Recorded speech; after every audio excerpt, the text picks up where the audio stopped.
እንዴት ዋላችሁ? እንዴት ዋላችሁ? በዚህ በኩል ያልተጠራችሁ ናችሁ። ሳይ እንዴት ዋላችሁ? ሁላችንም እያጨበጨብን ሞቅ ባለ ሞራል ዳግማዊ አሰፋ እንቀበለዋለን። ዳግማዊ አሰፋ እጅግ የምናከብረው የምንወደው ከፍተኛ ሞራል አዲስ ሕይወት ከማዕዘን ወዲህ እንዲሁም ደግሞ የዛሬው ምረቃው የተፈቱ ሰንሰለቶች ከፓስተር ቸሬ ጋር በጋራ በመሆን ከአቶ በኃይሉ ገብረመድህን ጋር አብረው እየገቡ ይገኛሉ። ሞቅ ያለ ሞራል እባካቸው፣ ሞቅ ያለ ሞራል። እንወዳለን፣ እናከብራለን፣ እናመሰግናለን። ሁላችሁም ክበሩልን። በያላችሁበት በቦታችሁ እንድትቀመጡ ጋብዛለሁ። እሺ፣ አሁንም በድጋሚ ለዳግም አሰፋ እባካችሁ ለዳግማዊ አሰፋ ሞቅ ያለ ሞራል ትቶልኝ።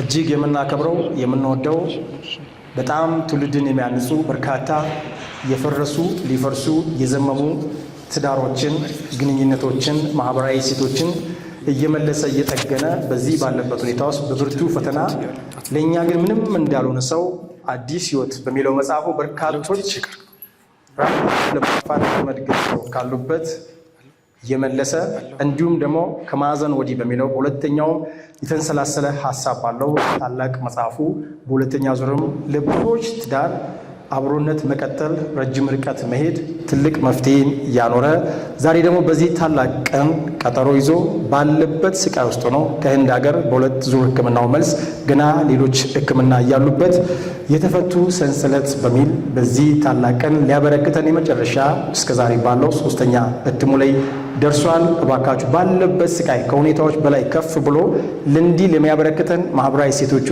ወይም አበርክቶቱ እባካችሁ ክብር ስጡልኝ።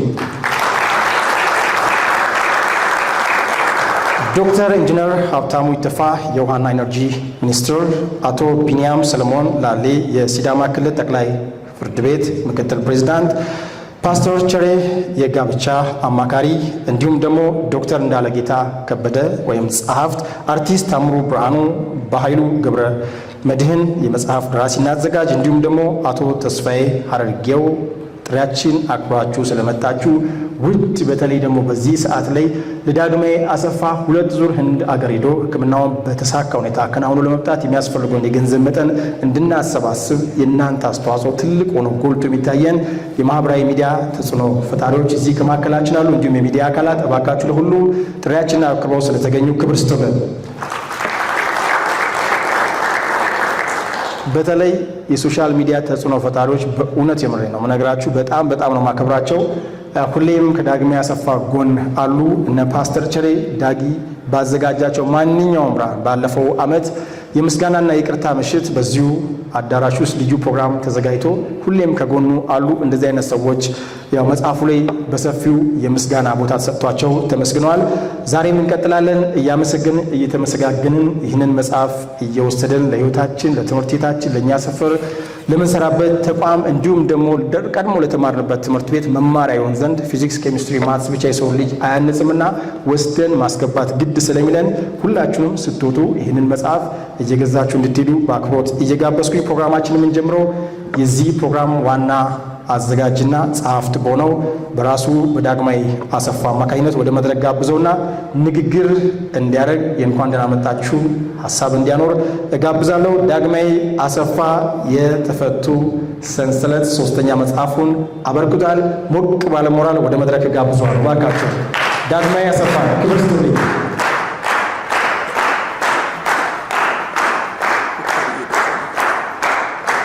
እንዴት አመሻችሁ?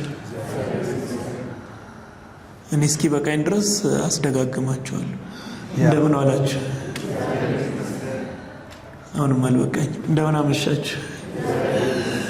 እሺ፣ አክብራችሁ ሶስተኛ መጽሐፌን የተፈቱ ሰንሰለቶች ልትመርቁ በክብር ስለተገኛችሁ አብራችሁኝ ደግሞ ደስታዬን ልትካፈሉ ጥሬን አክብራችሁ ስለመጣችሁ በእውነት በጣም ደስ ብሎኛል። እንኳን ደህና መጣችሁ።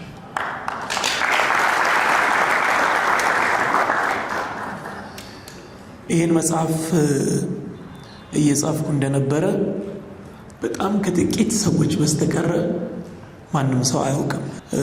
ይህ ዓመት እንደምታውቁት ተደጋጋሚ ቀዶ ጥገናዎች ያደረግኩበት ሕክምና ላይ የቆየሁበት ዓመት ስለነበረ ማንም ሰው መረጃው አልነበረውም እና ድንገት ነው ሀሳቡ ሲመጣ ሁሉም ሰው ያልጠበቀው የነበረው።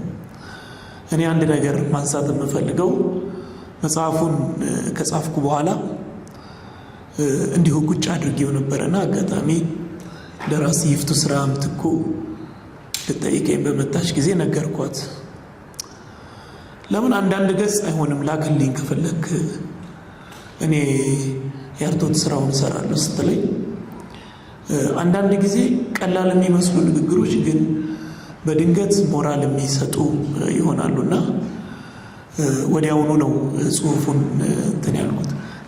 የተፈቱ ሰንሰለቶች በድጋሚ ትኩረት የሚያደርገው አሁንም እኔ ባለፍኩበት መንገድ ውስጥ የነበሩ ሰንሰለቶችን ለእኔ ብቻ ሳይሆን ደግሞ ለሌሎችም ሰዎች እንደዚሁ ሰንሰለት የሆኑባቸውን አልፎ ለመጓዝ የተቸገሩባቸውን ግን ደግሞ እኔ እያለፍኩት ስመጣ ሌሎችም እንዲያልፉበት ማስተማሪያ እንዲሆኑ በማለት የተጻፈ መጽሐፍ ነው።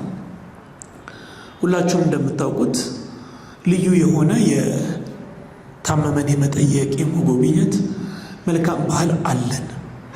ያንን መልካም ባህላችንን ግን አንዳንድ ጊዜ ሳናውቀው ከማጽናናት ይልቅ የስብራት የመጉዳት ምክንያት ሲሆን ይታያል። ለዚህ መጽሐፍ መነሻ የሆነው ታሪክ ከዚህ ቀጥሎ የምነግራችሁ ነው። አንድ ሰው ሊጠይቀኝ መጣ በጣም በታመምኩበት ጊዜና ሰላም አልኩት። አወራን። እንዴት ነህ አለኝ። ደህና ነኝ ለውጥ አለኝ አልኩት። ስራ እንዴት ነው አልኩት። እሱም ስራው ጥሩ እንደሆነ ነገረኝ። አሁን እየተሻለኝ ስለሆነ ደስ ብሎኛል አለኝ። እኔም ደስ እንዳለኝ አመሰግናለሁ አልኩትና በድንገት ቀና ብሎ ሰው መለየት አችልም አይደል አለኝ። ከዛ ደነገጥኩኝ። ምን ማለት ነው?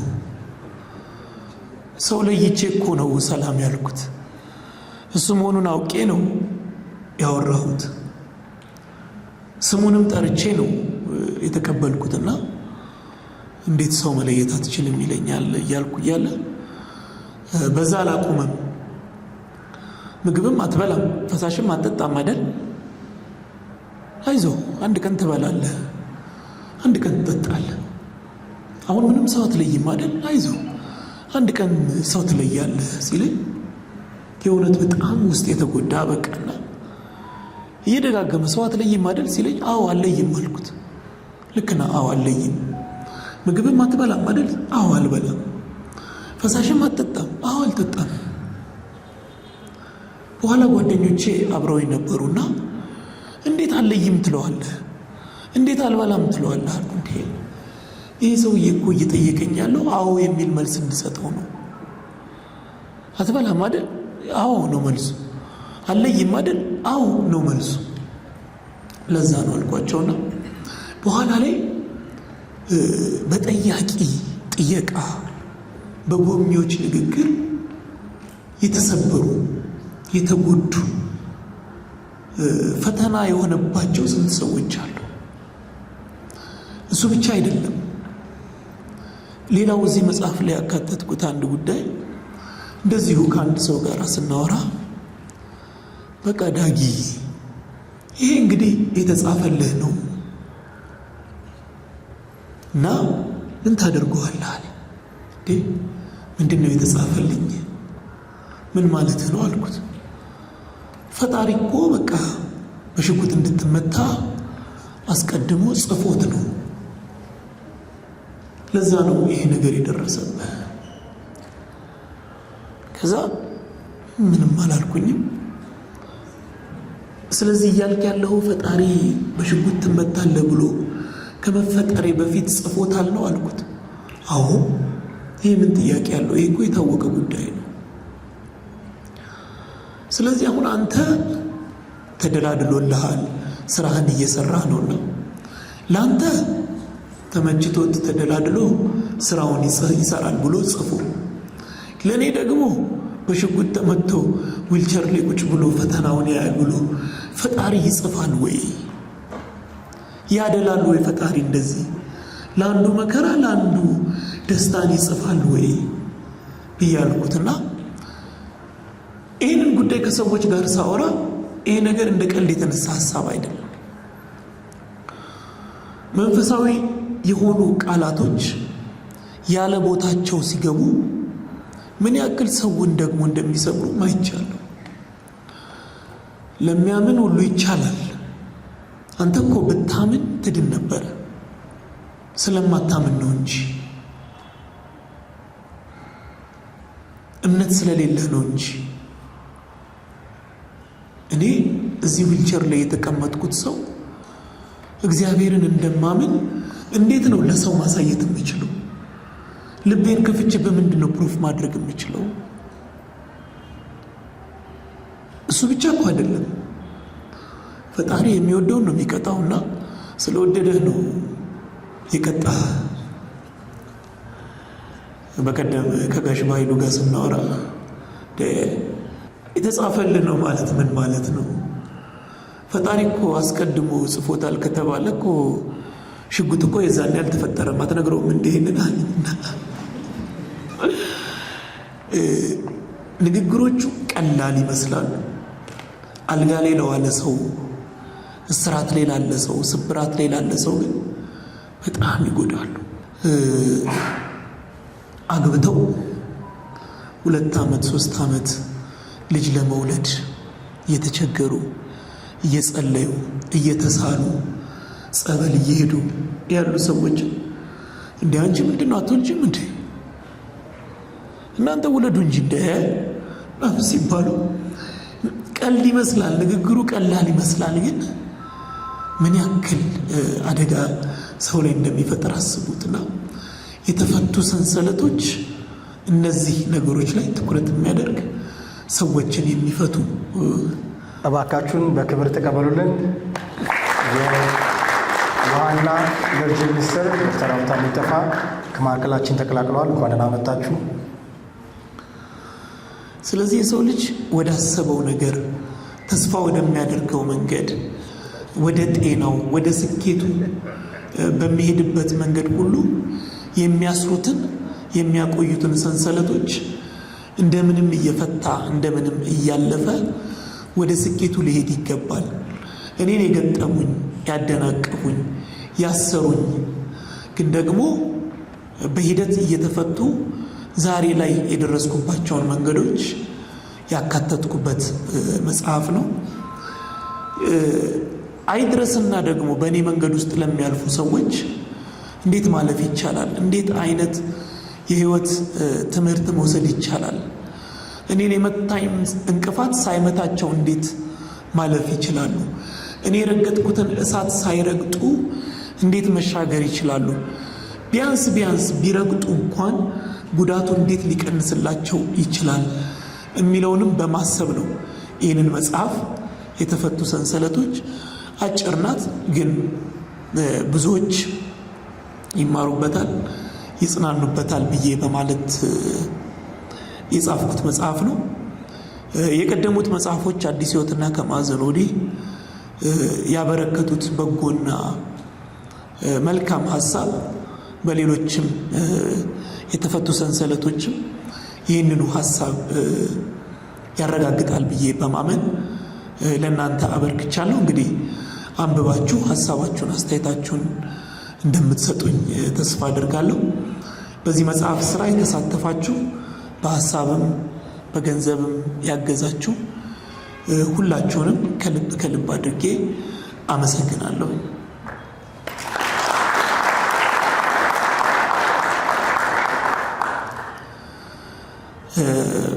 ዶክተር ሀብታሙ ኢተፋ ኢንጂነር የውሃና ኢነርጂ ሚኒስተር ናቸው።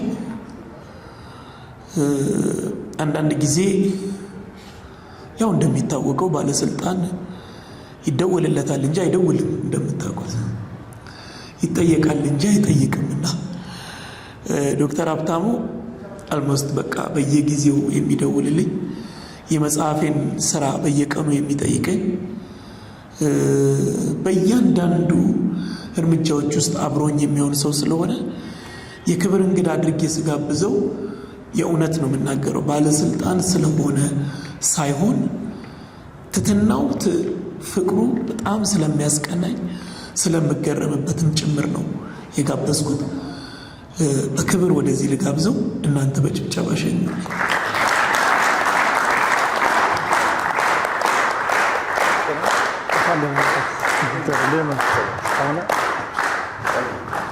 እንኳን ደህና መጣ። ሁሉ ሰላም። አመሰግናለሁ።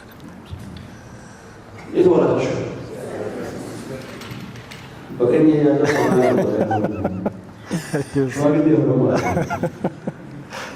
አስቱ እያለ ታወራ ራሴ ናቸው። ፕሮቶኮል የለም ለሰው ጋ የምናወራው እዚህ ሁለተኛ ጊዜ ነው እዚህ ቤት የምንገናኘው። ዳጊ የሚሰራቸው ስራ ለመናገር ሰው በዚህ ልክ ሰው ልጅ ያስባል። በዚህ ልክ ሰው ይቅርታ ከልብ የሚናገረው ሳይሆን ይቅርታ ነው ሰው በፍቅር ነው ሰው አግኝተን እኔ በታናሽ ወንድሜ በጋራ የምናሳልፋቸው በማግኘበት ጊዜ ከሱ ነገር ሰው ሲሆን ዛሬ ደግሞ ሶስተኛ መጽሐፍ በዚህ ደረጃ ሲያስመርቅ ትናንት ነው ነገርከኝ አይደለ? ብትገኝ የሚል ነገር ሲያስተላልፍ ይገኛለሁ አልኩት። ያው እግዚአብሔር ፍቃድ ሆኖ ተገኝቻለሁ ማለት ነው። በጣም ደስ ይለኛል። እጅግ ጥሩ ትምህርት የምናገኝበት፣ እጅግ የምንማማርበት፣ ከማውራት ባሻገር የምንኖር የምንናገረውን የምንመላለሰውን የምናሳይ ትልቅ ትምህርት ያገኘንበት ወጣት ነው። አንዳንድ ጊዜ ምድር ጉረማይሌ ነች። እጅግ በጣም የክፉዎች ስብስብ ያሉበት፣ በዛው ልክ ደጎች በዛው ልክ የሚኖሩባት፣ ምንም ደግሞ ሳያውቁ እንዲሁ እዛም እዚህም በመካከልም የምናሳልፍ ሰዎችም አለን ብዬ አምናለሁ። እኔ የማስበው እንደዛ ስለሆነ ዳጊ እጅግ በደጎች ሆኖ ክፋትን በመልካምነት ነገር ማሸነፍ የምንችልበትን በማውራት ሳይሆን በሕይወት ያሳየን በመሆኑ አንድ ጊዜ ለዚህ አስተሳሰቡ ከሁሉ በላይ ፈጣሪ ማመስገን ያስፈልጋል። ከፈጣሪ በታች ደግሞ ለሱ የተሰጠው ልብና ለሚያሳየው አንዴ በሞራል ብታመሰግነው ደስ ይለኛል። ለማመድ እንደዛ ነው። ብዙ ጊዜ ሰው የይቅርታ ልብ፣ ይቅር ባይነት፣ ፍቅር፣ አብሮነት ሲባል ድንበር አለን። የሆነ ቦታ ሲደርስ የምንጎዳበት መስሎ ከታየን ወራጅ ነው የምንል። ምክንያቱም የምነካ ነገራችን ስላለ ማለት ነው። ለዛ ብዙ ጊዜ ሰዎች ይፈተናሉ። በዚህ ደረጃ ቀርቶ ትንሽ ግጭት ሲፈጠር በጓደኛና ጓደኛ መካከል፣ በትንሽ ኩርፊያ፣ በቤተሰብ መሃል ከፍ ስናደርግ እንደ ሀገር በአስተሳሰብ መለየት ሰዎች የምታያቸው ተገላቢጦሽ ነው። አይ ቲንክ ብዙ ጉዳይ እንማርበታለን ብዬ አምናለሁ። ብዙ ነገሮችን ያስተላልፋል። ጎረቤቴ ስለሆነ ሳይሆን ቢሮዬም የመጣው የትም ቦታ ሩቅ ቢሆን ኖሮ የመጣ ነበር እንደዚህ ፕሮግራም ስታዘጋጅ። አይ ቲንክ መጽሐፉን አንብቤ አልጨረስኩም። ቀደም ብሎ ሰጥቶኛል። ግማሽ ደርሻለሁ። ማታ ነው የማነበው ቤቴ ሲገባ። ብዙ ነገር እንማርበታለን ብዬ አስባለሁ። በቀጣይም እንደዚህ አይነት ሰዎች ፈጣሪ ያብዛልን ማለት ጥሩ ነው።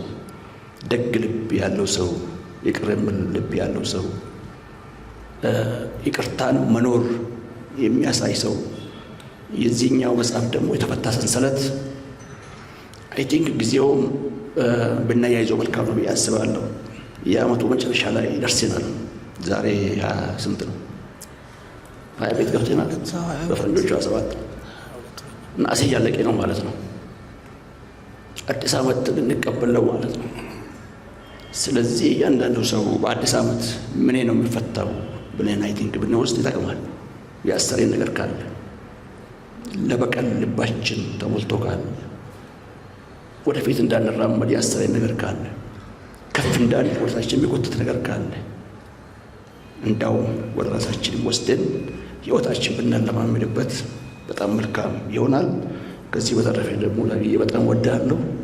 በጣም ጥሩ የንባብ ጊዜ ለሁላችን ይሁን። እናመሰግናለሁ።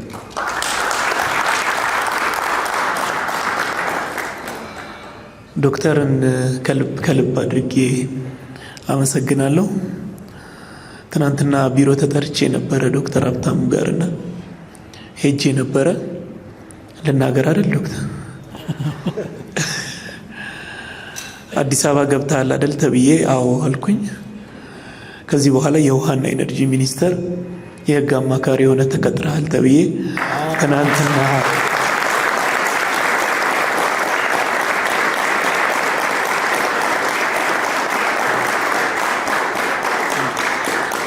ትናንትና የስራ ውል ፈርም ያለው ደሞዝ አይነገርም እንደምታውቁት። ዶክተር በጣም አመሰግናለሁ። በጣም ወዳለሁ። መልካም ቆይታ ይሆንላችሁ። አመሰግናለሁ በጣም እባካችሁ በክብር ሸኙልኝ። ዳግማዊ አሰፋን በክብር ወደ ቦታው በጭብጨባ እንመልሰዋለን። አማን የተፈቱ ሰንሰለቶች በዋናነት መነሻ ሀሳቡ ወይ ጽንሰ ሀሳቡ ሰዎች በጥየቃ ወቅት የሚጠቀሟቸው ቃላቶች አውዱን ያልጠበቀ ሀሳብ ምን ያህል ሰባሪና ጎጂ እንደሚሆን በመረዳት እኔስ ችዬዋለሁ፣ ሌሎች ጋር ግን እነዚህ ነገሮች ቃላቶች ሰውየው ላይ ከደረሰበት በላይ ጎጂና በጣም የሚሰብሩ ናቸው በሚል ነው። አንዳንዴ ሰሞኑን ዳጊን በማህበራዊ ሚዲያ ጋብዘን ስንጫወት ነበርና ዝም ማለት አንዳንዴ ከጠቢብ ይበልጣል ይባላል። በቃ አንዳንድ ቦታ ላይ ከሄድን ሰውየው ጋር ዳጊ ሲነግረን ከሰማችሁት እንዴት ነው ሰው አትለይም ማለት በግድ በቃ እለያለሁ፣ አትለይም ማለት አትበላም ማለት አትጠጣም ማለት እንደዚህ አይነት ጥያቄዎች አሉና አንዳንዴ ያለ መንፈሳዊ ሀሳቦችንም ያለ ቦታቸው መጠቀም እግዚአብሔር የሚወደውን ሰው ነው የሚቀጣው የምትባል ብዙ ነገር አለችና ዳጊን በጥየቃ ወቅት ልጠይቀው ሄደች አንዲት ከውጭ ሀገር የመጣች ሴት ነበረችና ይህንን ሀሳብ የሚያነሳ ሰው እንዳጋጣሚ ጠያቂው እግዚአብሔር የሚወደውን ነው የሚቀጣው አይዞሽ ስትለው እግዚአብሔር የሚወደውን ነው የሚቀጣው ካገኘሽው እንዳይወደኝ ንገሪው ወይም ንገረው ስትል ነበርና አንዳንዴ ቦታውን አውዱን ያልጠበቀ ሀሳብ ምናልባት ችግር ውስጥ ያለው ሰው ካለበት ችግር በላይ የሚጎዱ ናቸው ብዬ አስባለሁ። ከዳጊ ንግግር ስለ አመስጋኝነት ዳጊ ማለት በቀደምም ሲነገር ነበረ ሙሉ ይቅርታ አካል ለብሶ እንደማለት ነው ሲባል ነበር። ይህንንም አይተንበታል። በዚሁ አዳራሽ የዛሬ ዓመት ጳጉሜ 4 ላይ እዚህ የተዘጋጀው ላይ ይቅርታና የምስጋና ፕሮግራም አዘጋጅቷል። ይቅርታን በዳጊ በደንብ ጥጉን አይተንበታል። አመስጋኝነት ደግሞ እዚህ መጽሐፍ ላይ አይተንበታል። ከምስጋና የሚበልጥ ምስጋና ይላል መጽሐፉ መግቢያ ላይ። አምላኬ ወይ ኃይል የሌለውን ምንኛ ረዳኸው፣ የወደቀውንስ እንዴት ባለ ማንሳት አነሳው፣ የተረሳውን እንደምን አስታወስከው። ይኸው በተአምር አትርፈኝ፣ በተአምር እያኖርከኝ ዛሬን አየው ተመስገን። ከባዱን አቅልለህልኝ፣ የማይቻለውን አስችልኸኝ፣ ዓመታትን አሻግረ ደግሞ ለዚህ ሥራ አነሳስተ አስጀምረ ስላስፈጸምከኝ ስለ ሁሉም ተመስገን ይላል። እባካችሁ አክብሩልኝ።